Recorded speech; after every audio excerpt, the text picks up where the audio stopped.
안녕하세요, 이왕입니다. 일단 우리가 아킬레스건 얘기를 많이 하잖아요. 근데 사실 아킬레스건이 뭔지 정확하게 뭐다라고 잘 알고 계신 분이 많지는 않을 겁니다. 우리가 보면 이제 다리의 종아리 부분 있잖아요. 이제 종아리에 근육이 있습니다. 밖에 튀어나와 있는 이제 비복근이라는 근육이 있고, 안쪽에 이제 가자미근이라고 하는 두 가지 근육이 있는데, 그 근육 두 개가 쭉 이렇게 내려오면서 그게 이제 아킬레스건이라고 하는 힘줄로 바뀝니다. 이 아킬레스건이라고 하는 게 기능이 뭐냐면 뒤꿈치를 들어주는 게 기능이에요. 그럼 우리가 걸으려고 하면 걷는 게 어떻게 돼요? 우리가 뒤꿈치를 디디고 다시 또 앞꿈치를 디딥니다. 그럼 앞꿈치를 디디려고 하면 어떻게 돼요? 결국 뒤꿈치를 들어줘야죠.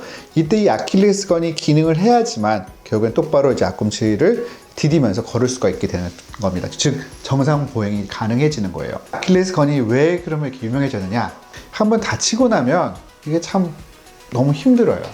단순하게 뭐 염증이 생겨서도 잘 낫지도 않고 파열이 되더라도 잘 낫지가 않는 겁니다. 그 아킬레스건이라고 하는 게 우리 몸에서 가장 큰 힘줄이에요.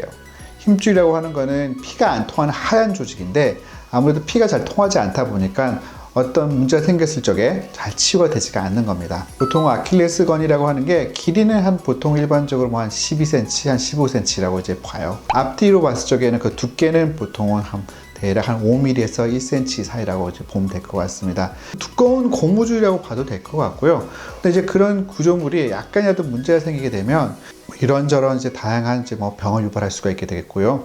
근데 또 하나 문제가 뭐냐면 이게 아킬레스건이 그냥 일자로 있는 게 아니라 사실은 이렇게 쭉 종아리 근육에서부터 해서 발목으로 내려오면서 이게 한 90도로 한번 꺾여요. 이게 우리가 걸레를 쥐어짜면 물이 쫙 나오지 않겠습니까? 똑같이 이렇게 쥐어짜게 되면 이게 결국에는 혈액순환이 똑바로 가야 되는데 이게 꼬여 있다 보니까 혈액순환도 그 딱 꼬이는 부분에서 잘 안 되는 겁니다. 그래서 그쪽 부분에 다양한 뭐 퇴행성 병변도 잘 생길 수 있고 이제 파열도 다 잘 되는 거예요. 보통 우리가 아킬레스건이 이제 파열됐다라고 하면 보통 이제 파열되는 위치가 실제적으로는 뒤꿈치 뼈에서 대략 한 2cm에서 한 6cm 그 정도 되는 지점에서 끊어지거든요. 아까 제가 아킬레스건 한 12에서 16cm라고 했잖아요. 그럼 실제로 그 뒤꿈치 뼈를 기준으로 할 때, 즉 바닥을 기준으로 할 적에 대략 한 2에서 6cm 사이에서 끊어진다는 건 뭐냐면 어떻게 보면 가장 아래쪽 3분의 1 그 지점에서 끊어지는 거예요. 근데 그렇게 그 부위에서 끊어지는 가장 큰 이유가 뭐냐면 바깥쪽으로 90도 꼬이는데 그 꼬이는 지점이 딱 그 자리인 겁니다. 그래서 거기에 잘 파열이 돼요. 이제 한번 파열이 되고 나면 또 그 부분 자체가 혈액순환이 잘 안 되다 보니까 그 치유 자체도 잘 안 되는 겁니다. 보통 우리가 이제 아킬레스건 파열이 있다라는 게 이제 점점 의사 입장에서는 올해가 작년보다 환자가 조금 더 느는 것 같고요. 또 재작년보다도 또 작년이 늘었어요. 물론 뭐 최근에 어떤 코로나 자체의 여파가 좀 있어서 움직이지 않던 분들이 다시 운동을 했던 것도 있지만, 어쨌든 전반적으로 우리나라를 볼 적에 아무래도 사회인 스포츠에 대해서 참여하는 비율이 많다. 예를 들어서 뭐 축구를 한다, 뭐 배드민턴, 테니스, 스포츠 생활을 하시는 분들을 보다 보면 결국에는 매일 관리 잘 하시는 분들은 별 문제가 되지 않아요. 근데 운동을 안 하다 갑자기 하시는 분들, 본인이 열심히 함에도 불구하고 좀 자세하게 또 똑바로 거기에 대해서 이제 이해를 하지 않고 무리한 자세로 한다든지 이제 안 하다 갑자기 해버리게 된다든지, 그렇게 되면 결국에는 종아리 근육 내지 아킬레스건 힘줄에 어떤 무리가 오다 보니까 이렇게 파열이 점점 많아지고 있는 게 현실인 것 같습니다. 이제 아킬레스건 파열이 그럼 잘 되는 분들이 있느냐? 분명히 그런 분들이 있는 것 같습니다. 예를 들면 어떤 사람들은 담배를 평생 이제 안 폈는데도 뭐 이렇게 폐암에 걸리는 분도 계시고, 어떤 분들은 평생 담배를 펴도 나는 폐암 안 걸린 사람인 것처럼 아킬레스건 파열도 좀 그런 거 있는 것 같습니다. 유난히 좀 종아리 근육이 짧은 사람들이 있어요. 종아리 뼈, 이제 정강이 뼈를 저희가 이제 화살이라고 하고 그 아킬레스건을 화살 시위라고 제가 예를 듭니다. 그러면 유난히 그 화살 시위가 팽팽하신 분들이 있어요. 아킬레스건이 짧다라는 표현을 쓰는데 실제 아킬레스건이 짧은 건 아니고요. 엄청 팽팽하신 분들이 있습니다.